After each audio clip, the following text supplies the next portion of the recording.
देशमुख मराठा समाजाचा शिवसेनेला जाहीर पाठिंबा। 2024 विधानसभा निवडणूक जाहीर झाल्यापासून विविध जाती धर्माचे बांधव समूह आपल्या पाठीशी खंबीर असल्याचं ठामपणे दर्शवताना दिसले।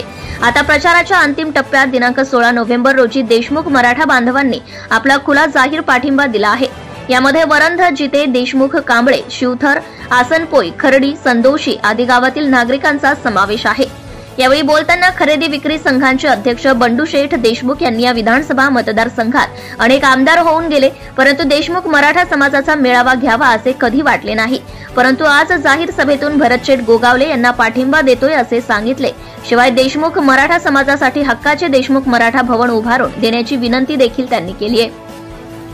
याशिवाय भरतशेठ निवडून येणार ही काळ्या दगडावरची रेष आहे, त्यामुळे आपण भरतशेठ गोगावलेंच्या पाठीशी ठाम उभे राहणार असे विधान राजू देशमुख यांनी केले।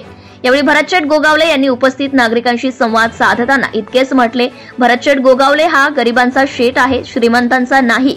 ही गोरगरीब जनता हेच माझे कुटुंब आहे। तुमच्या प्रेमामुळेच मी एसटी महामंडळाचा अध्यक्ष झालो, संसदपटू झालो। आपले माझ्यावर अनंत उपकार आहेत, जे मी कधीही विसरणार नाही। तसेच देशमुख मराठा समाज भवनाची मागणी मी पूर्ण करेन। तुम्ही फक्त जागेची उपलब्धता करा, तुमचे समाज भवन हा तुमचा आमदार बांधून देईल असे आश्वस्त केले आहे। यावेळी खरेदी विक्री संघाचे अध्यक्ष बंडू शेठ देशमुख, राजू देशमुख, सरपंच सुनील देशमुख या मान्यवरांसह शिवसेना महायुती पदाधिकारी आणि कार्यकर्ते मोठ्या संख्येने उपस्थित होते। Bureau report AS Marathi news, Sameer Pawar, शहर प्रतिनिधी, बिरवाडी।